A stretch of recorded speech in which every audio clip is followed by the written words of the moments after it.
And there it says live. Welcome everybody from wherever you're listening around the world. I'm Nadine Paris, Executive and Leadership Coach, Mediator and Leadership Trainer. Hi, I'm Jenny Ling. I'm a developer of leaders and a facilitator.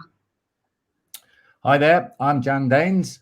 I'm supporting leaders in the charity and education sector mostly.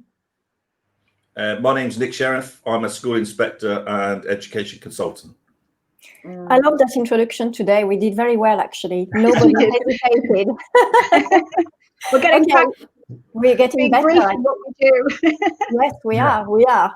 Okay, so today we decided to focus on learning culture, and we posed a question which was how to develop a learning culture in your organization. And when we were preparing for today, not that we are writing any script at all, but when we were doing our research, we thought that it would be good to start with the definition of learning. So, what is learning? Given that we are both 4 ex-head teachers, so we both have a background from education. So, what is learning?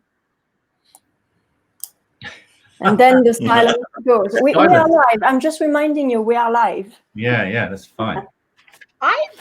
I'm reluctant to jump in with a definition at the beginning. Okay. Because I think it's such the question, what is learning, is so vast and so deep that I think that, well, I suppose we could all come up with a definition now that we relate to, and then perhaps have another one at the end. But I would hesitate myself to come forward with a definition at this stage. Okay, so anybody else? Because I will want to say something. It might not be an accurate definition, but I think we need to start somewhere. We don't have to quote anybody. It can be our own definition. Yeah, I mean, I can have a stab. Again, this is completely unprepared, but in the most general terms, and this is based on really going right back to when I was a teacher and I had people coming into my classroom, and if I didn't take them from where they were to somewhere else, I don't mean physically, I mean within their understanding or development of skill or whatever, then I felt that I had failed and they weren't learning anything. So I suppose it is about taking people from where they currently are in their understanding, in their knowledge, in their skill, in their attitude, all of that and more, to somewhere else, the next step on the ladder or the next steps on the ladder. Yeah, I broadly agree with that. I think education tends to talk about the acquisition of knowledge, skills and understanding, but in a business context, that's probably not enough. Most of the things that I've come across talk about the application of those things to a change in outcome, productivity. At that point, you could use the term learning. We maybe use it differently, I would have thought, in education, possibly. Yeah, I mean, I would agree with you that it's about acquiring new knowledge and skills and behavior and attitude and perhaps values as well, and perhaps preferences as well.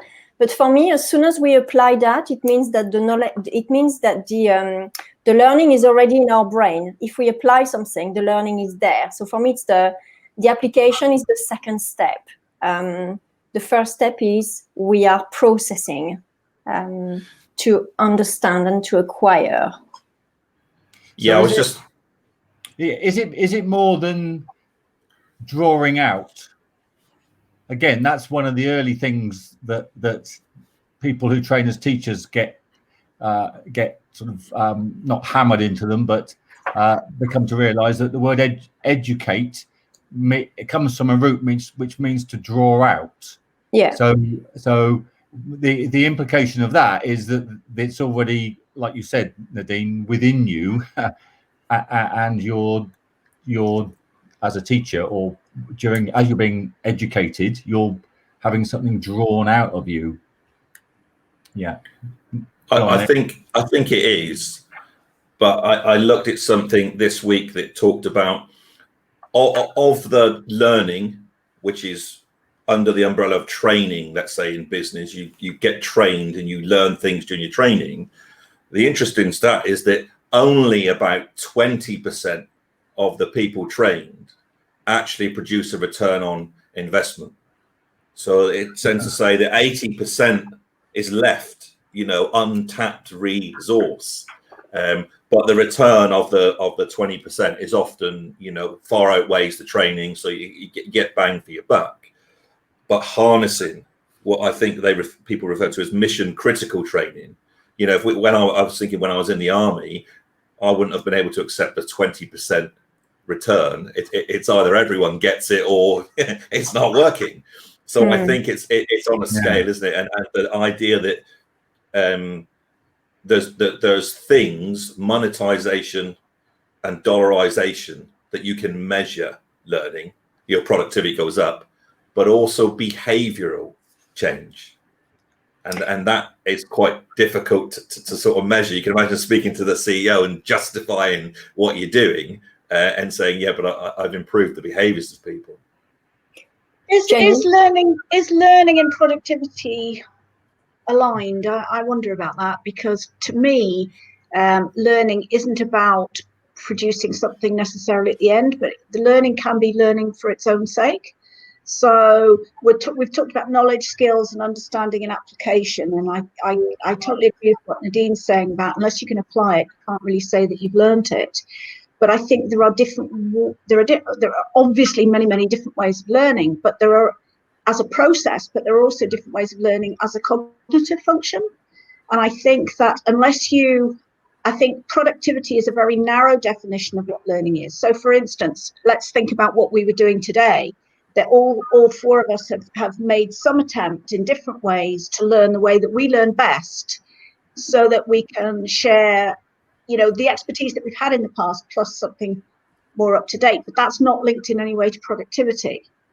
And I think that there's learning a skill to do a job, and there's learning something to actually understand the concept deeper, if that makes sense. It does, but for organizations who are spending, I was reading that businesses in the UK are spending over 44 billion in training. So any businesses is going to look at return on investment, is going to look at their priorities for training, and productivity is the third priority for training. So organizations, they actually link learning to productivity, and I think they also link learning to growth targets. They also link it to could be customer experience or whatever. But for organization, it's really important that ultimately it is about growth, it is about productivity, it is about perhaps job satisfaction, motivation to retain people, particularly right now. I think it depends perhaps on the industry that we are in as well, because as an ex-teacher, I would always look at productivity. For me, it's making sense, but I also know that other people may not do that. They may have different pointers that they want to look at. As an executive coach, I look at what my clients have learned in terms of going through, a number of coaching sessions with me. And I'm very, very detailed about looking at their very specific learning. Like, for example, we are detailing, we're going into the behavior, it's like going, you've got the iceberg, and everything that you can see, we actually put it under the microscope to look at it and to say, so what? You've done all of that. You've done coaching, let's say. Great, you've had 10 hours of coaching. So what have you learned? And this morning, when I was reflecting with a client of mine, because it was his last session, we reflected on what he'd learned for himself, actually, and about himself, that had a massive impact on his teams and on the organization in France, but also across the world, because it's a huge organization. Mm-hmm. So for me, it's kind of a domino effect. Don't you think, Nadine, that that's the gold standard? Because if you're going to be enabling somebody to learn, to coach them is kind of at the top end of the processes that you could use. But within industry, and certainly looking back to when I was a teacher, CPD or training wasn't about, it was about learning how to do. It wasn't necessarily about using the process whereby we learn. It was using, okay, there's 20 people out there and I'm going to give them a training course on how to put together this piece of machinery. And they learn. To me, that's limited, because what you're doing is something much, much deeper and is aimed very much at the individual's personal needs, whereas training is much more something aimed at for the organization's needs. We need 20 people to go through this threshold or whatever it is. So I think I would pull training and learning out slightly. I tend to I get the ROI productivity bit. I think you can't take it out of business. Otherwise they say, well, why would we spend money on it then? Yeah. Otherwise it's a wasted resource. But if you park that, I do agree with Jenny that, there's this notion of, plaisir and jouissance in learning, isn't there, to use two French words. I got those in. Yeah. But there has to be a pleasure of learning. What's that Granger Jones quote? Money doesn't motivate, and more money doesn't motivate more. In a sense, if you're in a great job, do you need to go on training to learn new things, or can you be engaged in the love of your work and do your own learning? Training, for me, can also feel a bit forced. Yeah, we can make people learn and we can do processes, Jenny says, but actually, from teaching, some kids, you don't need to do anything, but just push them in the right direction. They love it, they get it. And other people need a severe structure and system around them to help. So I think at least I put learning on a spectrum. Training's down one end and maybe an internal freedom's down the other. But for me, there is also formal learning, and there is informal learning, which is quite fun as well.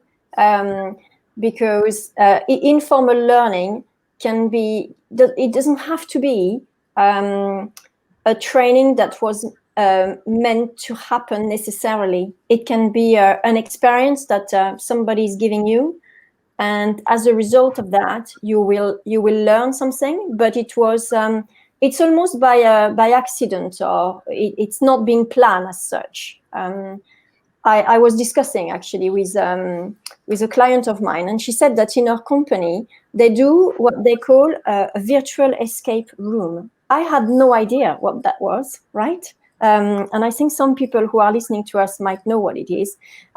So it's a way to learn, but it's very informal, and it's when a team come together and they solve problems.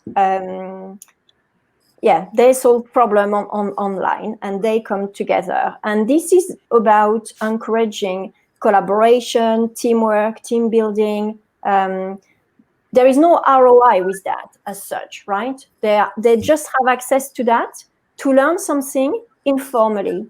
And because there is no ROI, or it's not part of performance management, or, people are probably a bit more relaxed about it. Actually, people are having fun and are learning differently. We don't, sometimes people think that learning is a very serious process. And as you said, it can be pleasure, it can be informal. It doesn't have to be inside as well. I came across two other things as well. The why. Why bother to have learning? Surely you just go and do your job and you go home, don't you?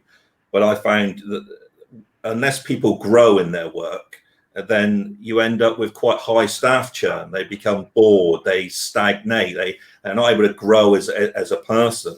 And then this notion of like a workflow bottleneck. You've now got a collection of people who can only do one thing, and if you want them to do something else, well, they can't do it now.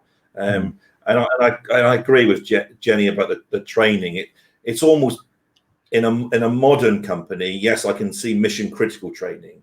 But also, I think you need to give the staff the freedom to go with it, to explore the bits they think are important. Because if you don't do that, you do tend to wonder where the innovation comes from. It doesn't come out of a training manual, I would say.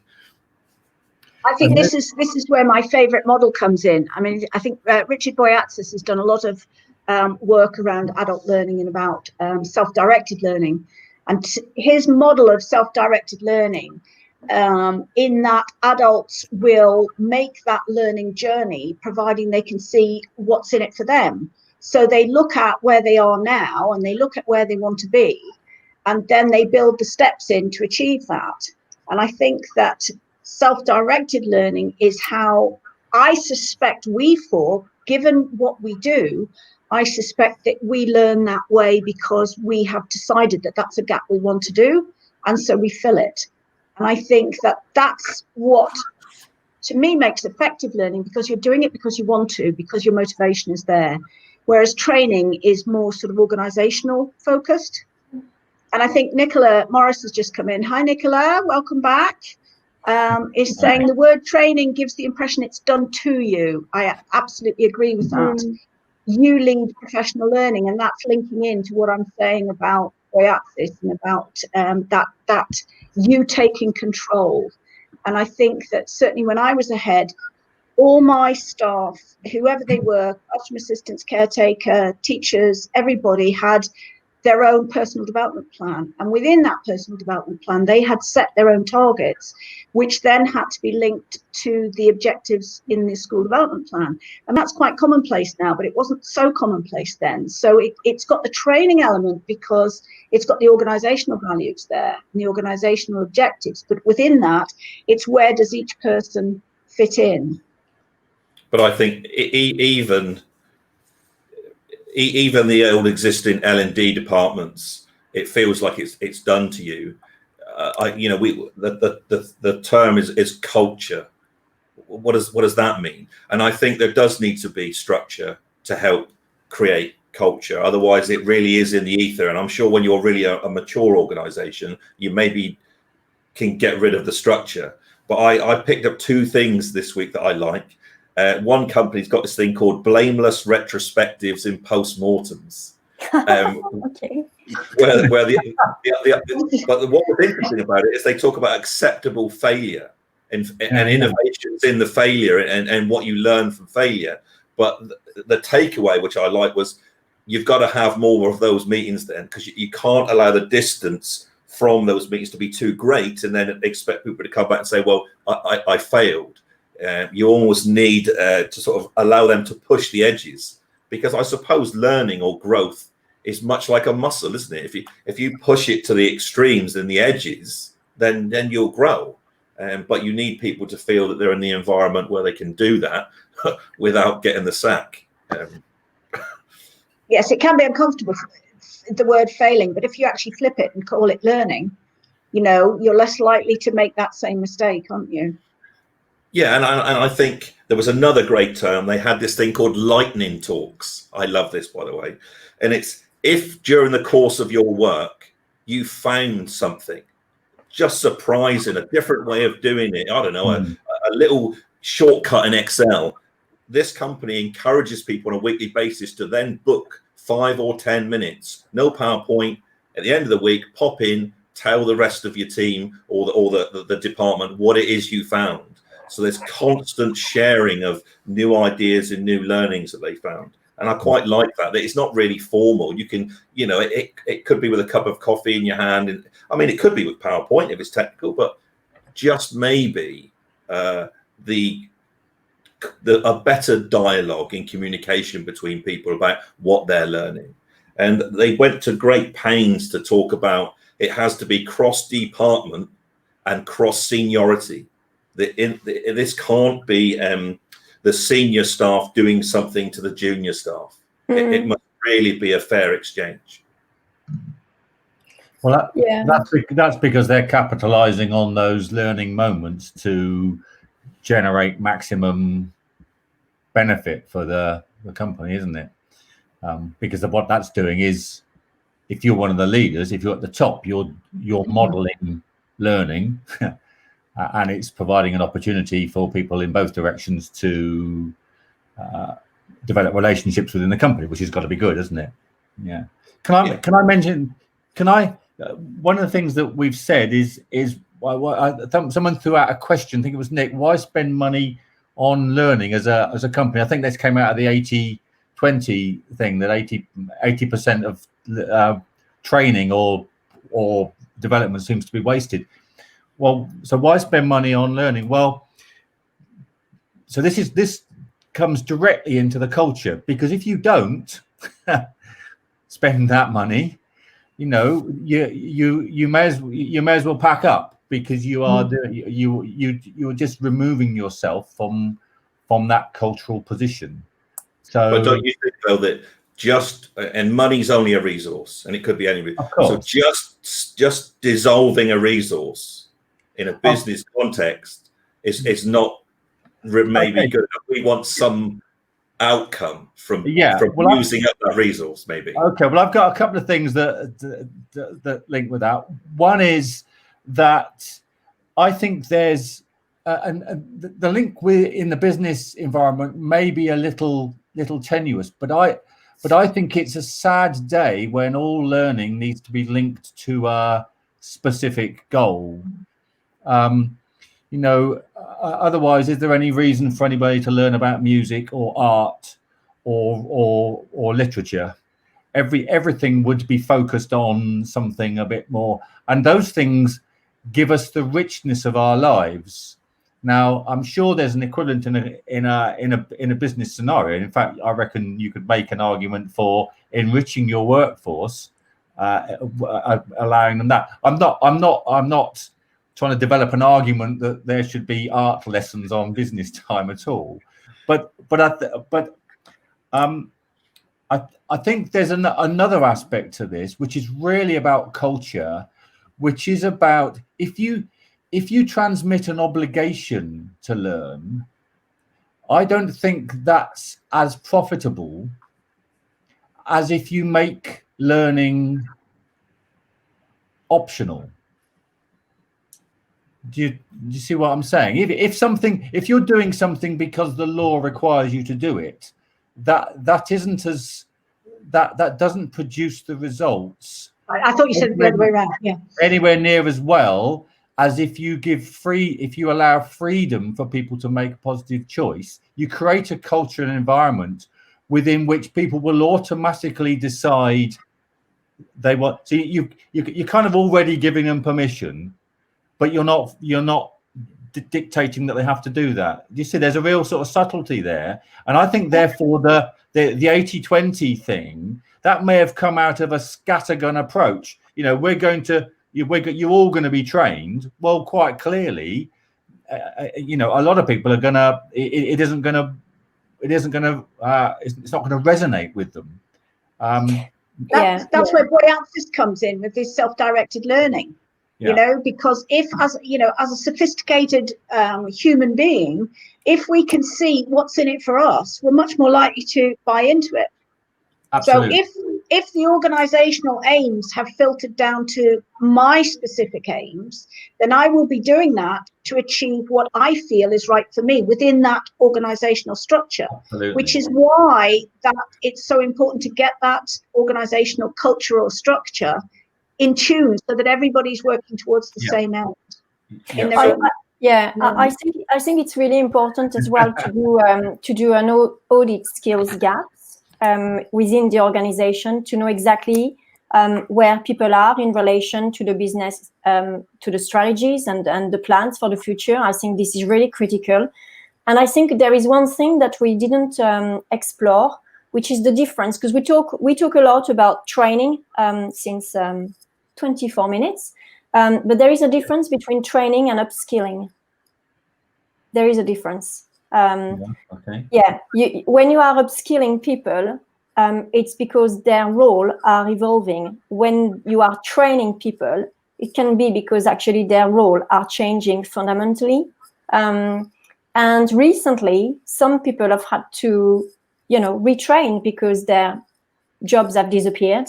And some people have had to upskill. In fact, millions of people around the planet have had to upskill, in terms online of to understand how to run virtual meetings, how to do breakout rooms, all of that. In effect, we've all been upskilled very quickly, over the past 6 months. So for me, there is a little bit of a difference between the two terms there, and the importance of the audit skills gap. No matter, what's happening, you need to know. We said last week when we were talking, an organization needs to know its people well, and I will always come back to that. So we need to know the skills of our people, their behavior as well, because that will be a consequence of their skills to understand.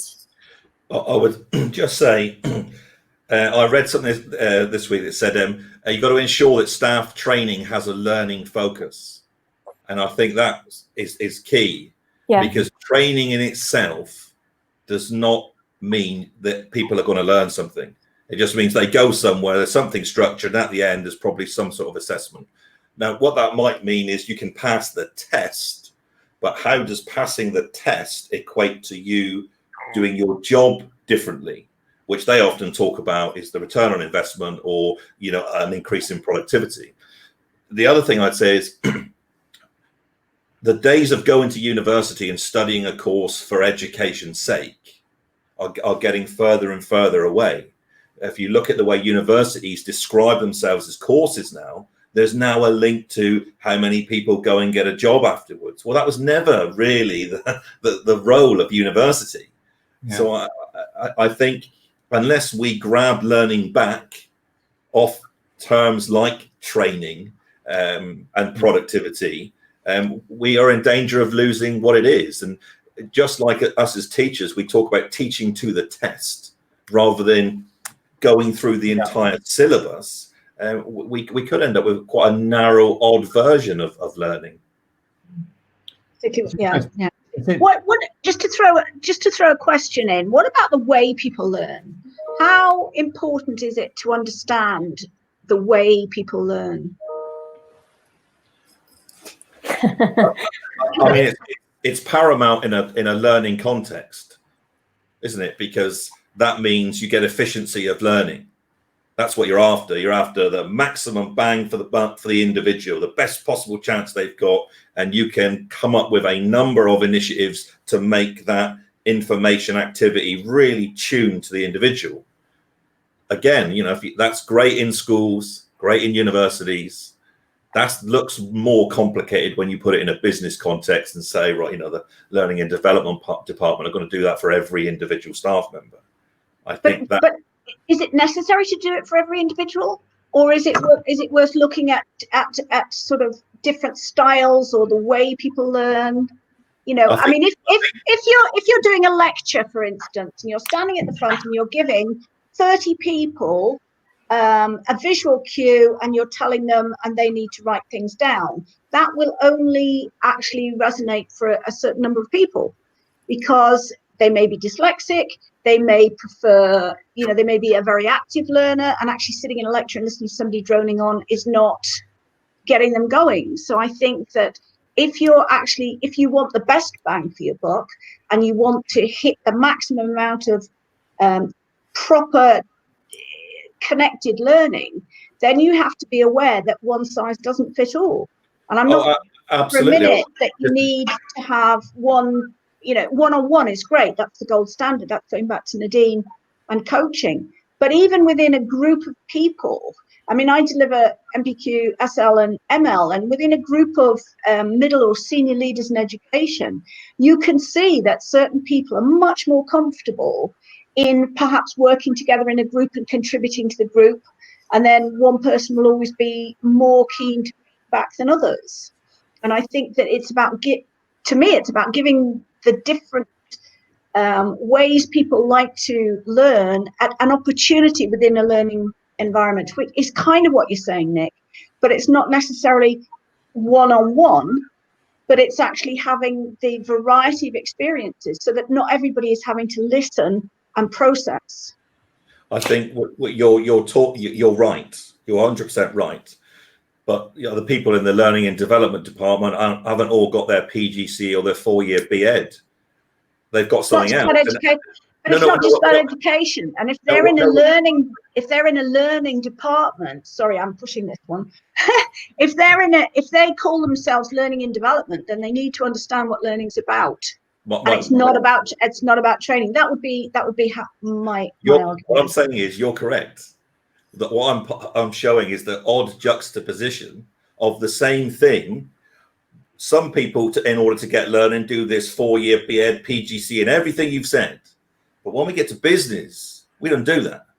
But the learning bit's the same. The human processes information exactly the same way. It's not done like that. And maybe modern ideas of having a learning culture in business are trying to lean it towards what you're saying. So it isn't about a training course. You know, what's that guy who I looked at this week, Brinkhoff, saying, look, if you're just talking about the learning events and a number of learning events, then that's not a learning culture. It almost has to happen when you're not there and you're not forcing it to happen. Then you've got a learning culture. I understand that there are learning styles. I actually work with a great lady called Barbara Prashnik. She's in New Zealand. I met her, and that was when I was at Cramington High School, which is now Cramington Learning Village. And she wrote a book on learning styles. And in a way, with learning styles, we're all in a box, right? And we have to fit in that box, and we have to behave according to that style. And I've learned over the year that I've questioned that, actually, because I think that if we do too many activities for a specific learning style, then we're almost creating a deficiency of the other learning styles. So for me, I think it's important to try to always develop all the learning styles that are there. And I think it's important, as Jenny was saying, to always give the choice of people. And I think when we've delivered training, and we've delivered training together, we give people a choice so that they end up, choosing what they prefer, what they are best at. And, we can challenge them a little bit to make sure that the gap between their other learning style isn't too huge. And I think it's actually a strength as a trainer to ensure that for people to learn, that there are different styles in the room, and that you have to give people a choice, a variety of activities, and yes, a choice and different kinds of support, because not everybody has the same DNA.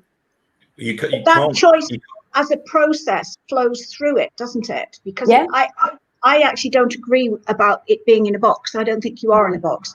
I think you have a certain way of doing things that is perhaps preferred and maybe therefore a strength. But I think that, if you look at David Kolb's work in terms of going through the experiential learning, then you're talking about, if I design learning, I design a learning process with all 4 aspects, so that people, well, there are 8 now because he's doubled it, so that people experience all the learning styles. But they may, for instance, they may be much more active learner and may do it in a different way. But it's about giving people not only the choice, but the opportunity. And I think it's not. I know that what my preferred learning style is, but I didn't find that out till after I left my headship. And it can change, Jenny, as well. It can change with age, with experience. It can, but it also changes, I think, with motivation.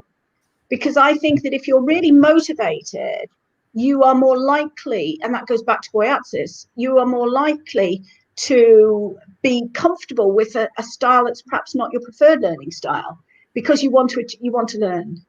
I would just to sort of give you a start point. If companies are going to offer training, learning as a staff benefit, then they're going to have to do that individual bit. But of course, companies do that because they want business performance. So training accelerates strategy. That's the only reason they're doing it. It's because they can get there quicker, more efficiently, using less resource and maximize profits for shareholders.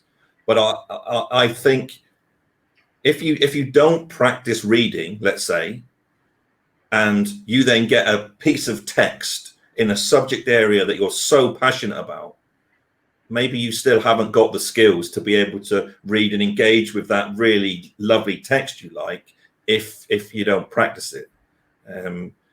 You know, and can companies be expected to give you everything like you would give a child in a classroom, and that extra support? And if you're not at the standard, there's this other support mechanism that comes in for you to try and move you along. I mean, at some point, I do appreciate that the business performance returns mean the company has to support you to get you there. They will probably say that's about recruitment. But equally, if I'm saying it's a staff benefit, then maybe you need to step forward as the staff member a little bit and meet me halfway as a business. But it's also the job of learning and development team to outsource the greatest people to make sure that they deliver the greatest training, you Exactly. know, the greatest learning of their employees. And I think that's a skills, because there are many trainers around the world, and we're all doing things differently. I never call myself a trainer.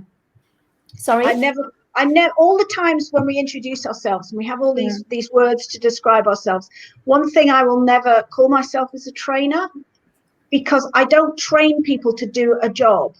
I develop, or I upskill, or I, you know, and I think a trainer, going back to Nicola's point, is it's something that's done to you.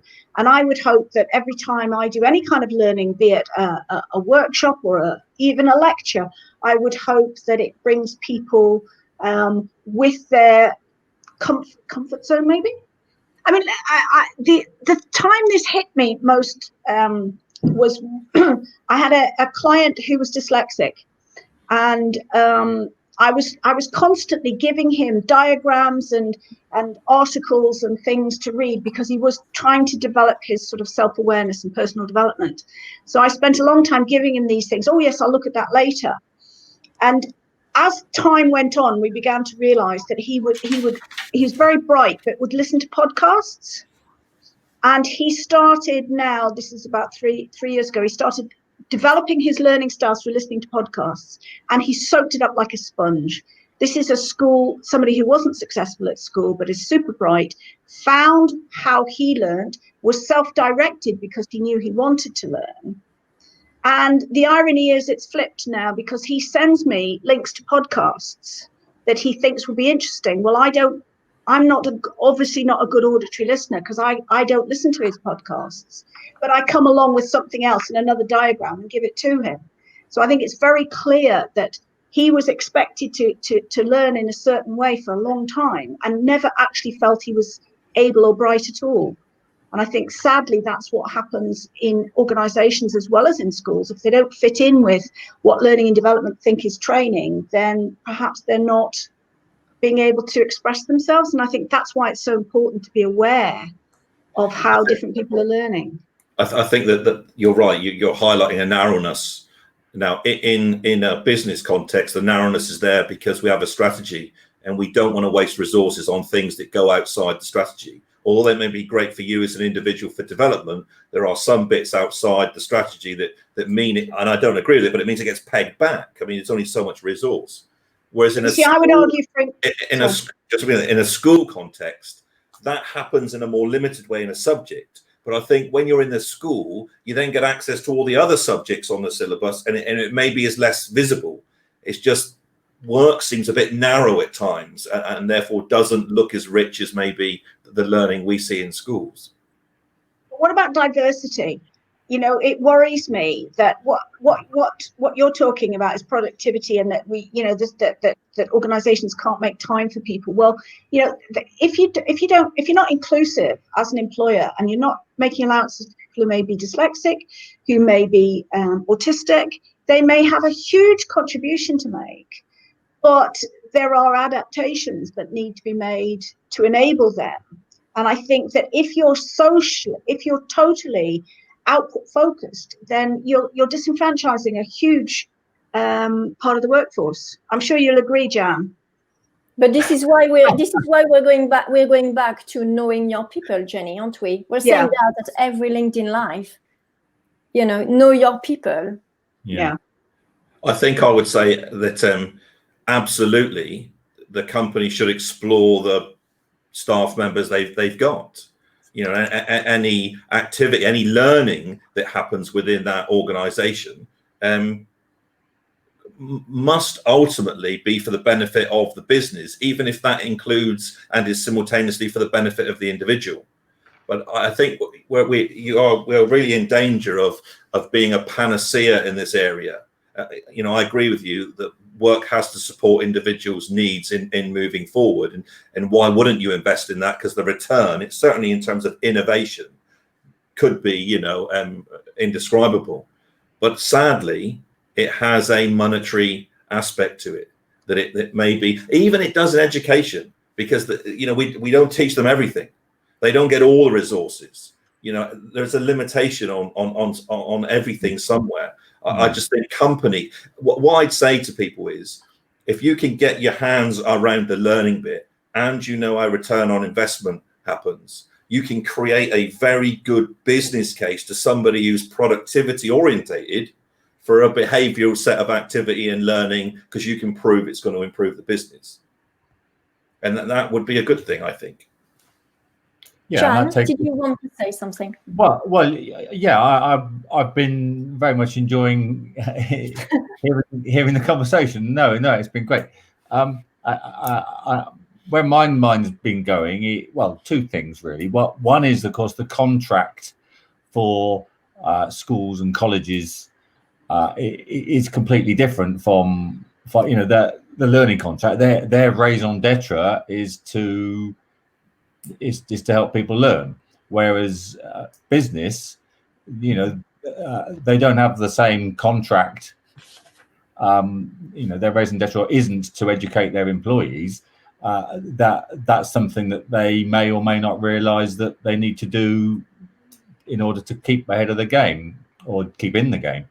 And that takes us absolutely into the cultural, developing a learning culture, and it's a spectrum, isn't it? And I suppose words like train and I can't think of another one actually, are completely different from identify, nurture, develop. There are, identifying, nurturing, developing is those things. If those are going on, those are signs of a well-developed culture, learning culture. If you're seeking to train and deliver, maybe that's another word that I was perhaps looking for. It suggests that you, perhaps as an organization, you are not quite as far along the spectrum of having a healthy learning culture as you might otherwise will be. If you haven't got a healthy learning culture, or if you don't see that your workforce needs that development, then you're going to miss, how can you stay in the game? Because the world and the marketplace and everything is moving so quickly that if you don't see how important it is to have a learning culture, then you're going to be where you are, and you're not going to move forward. Yeah, I agree with you, Jenny. However, going back to what, Jan, you were saying about the school, schools have very limited budget. Mm-hmm. So, you've got to be careful on how you're going to be spending the money. And organizations also have limited budget. One of the, first budget to be frozen sometimes is learning and development, is training, So it's also about value for money, cost effectiveness, all of those kind of measures that we need to look at before we develop a learning culture as well, because the wording learning culture is very grand, and small companies like SMEs, they can have a learning culture. You don't have to be a big company to have a learning culture. Difference is that they have much less money. They have access to grants, but it just depends it depends about the politics of that as well. Yeah, you see, I think it's more about attitude than about resource. I really do. I think it. Well, it's more.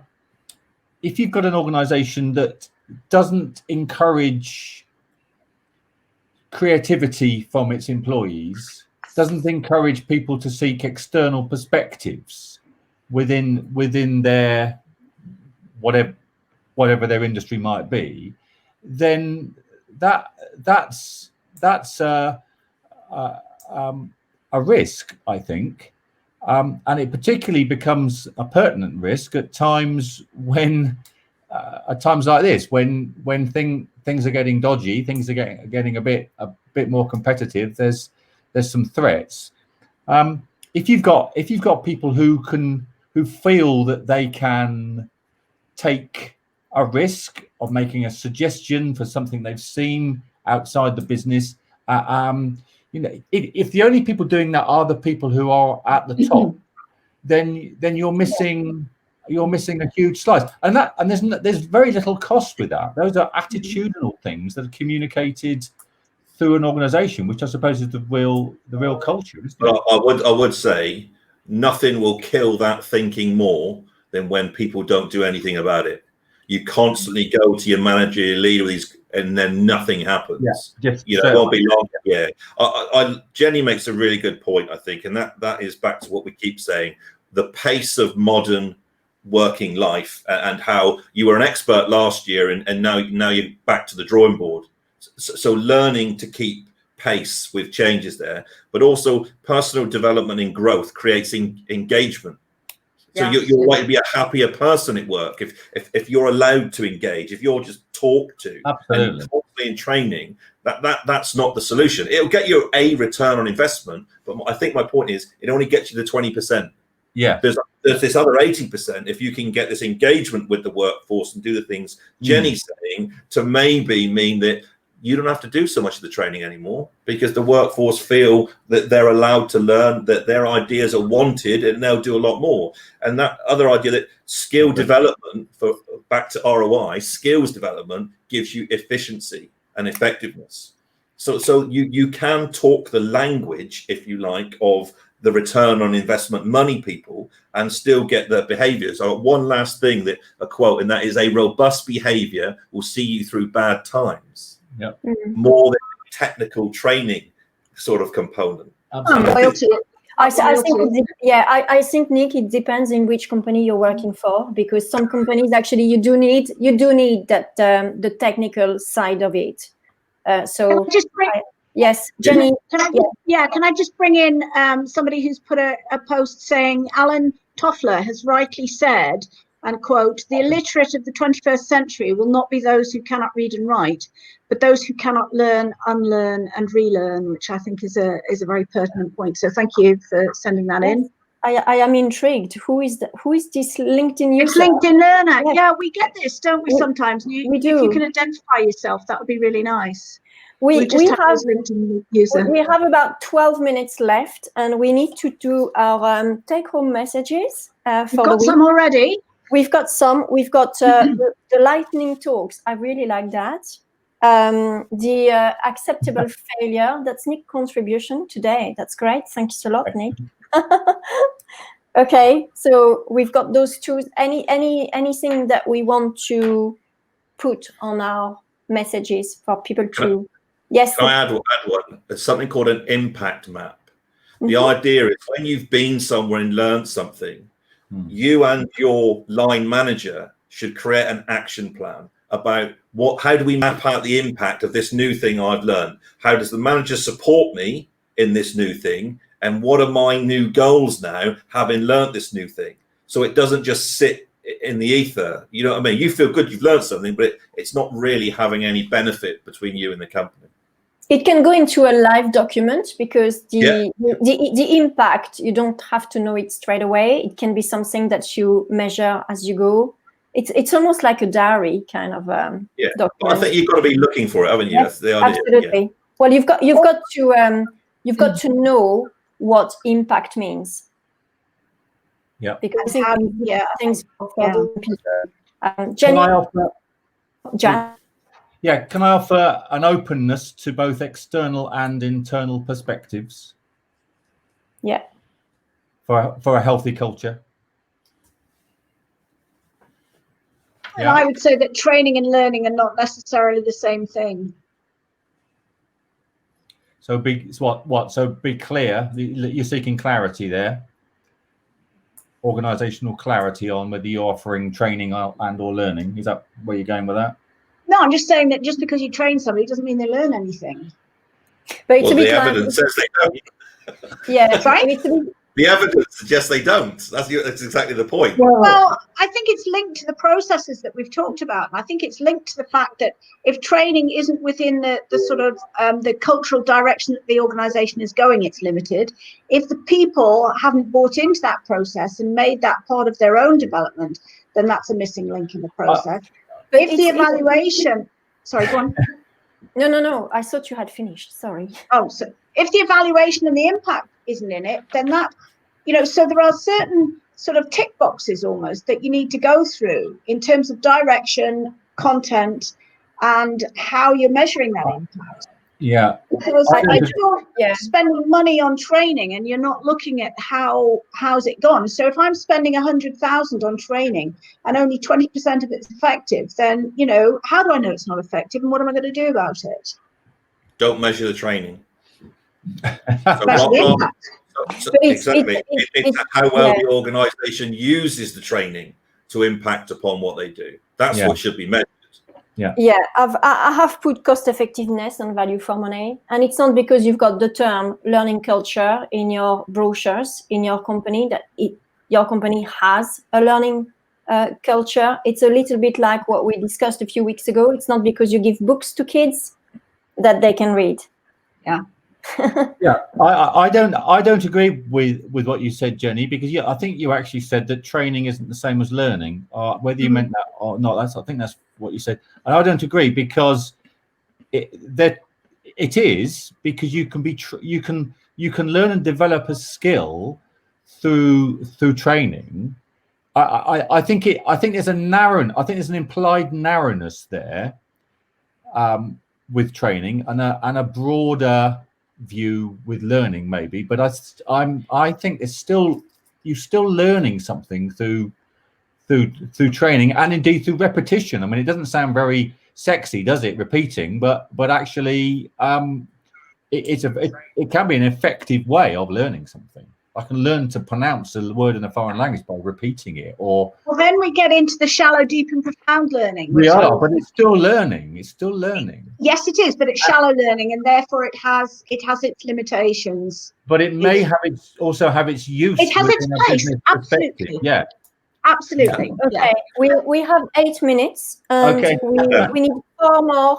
We need 4 more take-home messages. Okay. Well, what about something around the freedom as opposed to the obligation? Self-directed learning. Yeah. The within, the what's in it for me. I would say what happens before and after the training is more important than the training itself. How you set the team up to know what they're going into, and at the end, what you do with it after a period. Well, equally important. I don't think it could be more important, can it? Well, my worry about training is you could give the same training to 2 different companies. Would the outcomes for the staff be the same? Yeah. And the answer probably no. I think there needs to be something else. You're kind of enhancing the training, aren't you? You're creating an environment where the training is more valuable. And that's the learning culture, I think. Good training in the learning culture is amazing. Great training in an awful learning culture doesn't go anywhere. It stops after the training. So the issue there is pre and post. Then the issue there is don't underestimate the value of pre and post learning. Yeah. It's also one size doesn't. Sorry, Nadine. It's one size doesn't fit all. So you might carry out a training program or a development program or whatever in one organization and take it to another one, but because the culture is so different, absolutely, it doesn't necessarily work. So I think it's about the quality, it's about the focus and the quality of the training. that's I important. agree with you, Jenny. And this is why, when Nick says what happens before and after, actually for me, it's what happened before, during, and after. Yes. It's the audit. It's going back to your audit, isn't it? And the quality of that learning as well, whatever they're called, trainer or facilitators or, whatever name. I think it's very different. All I would say is for the past 40 years, it's been 80-20. And we've got really good at training. We get learning more. We've got greater technology, and it's not impacted on that 80-20 unless you have a learning culture. There was another thing, and that is a manager can undo in 30 seconds a year's worth of training. Yeah. That idea. Yeah, all that training you've been on is great, but in my department, we do things like this. Yeah. So without leadership and management coming on board, and it being an organisational learning culture, I think it could be a large waste of money.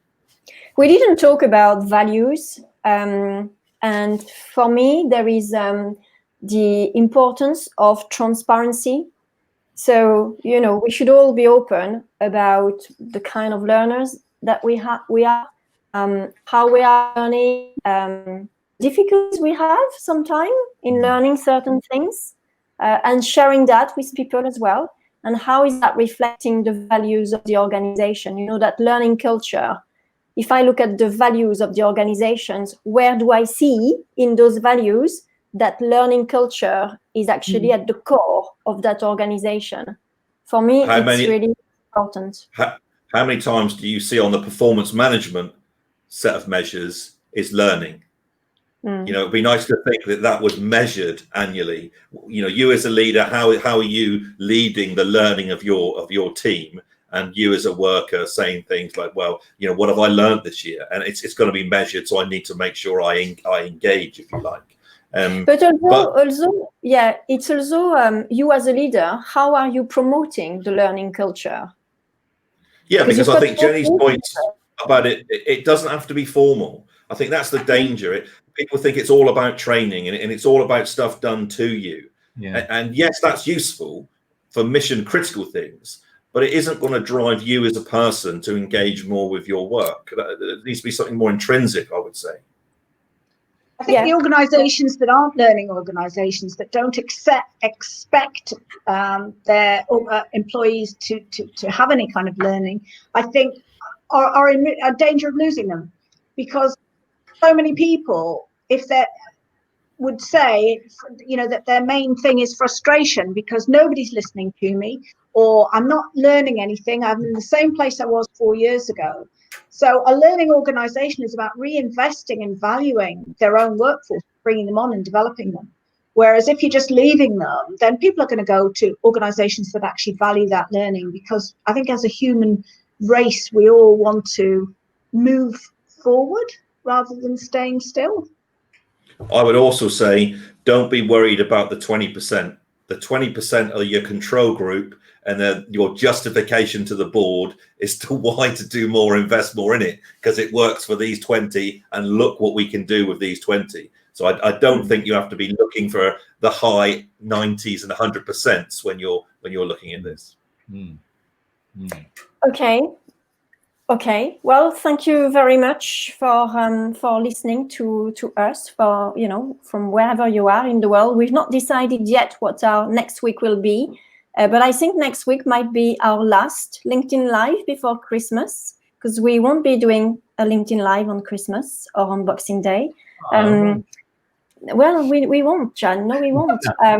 So thank you very much, everybody, for listening. And as always, on Sunday, I will put a post out to show everybody the take-home messages with those 10 bubbles.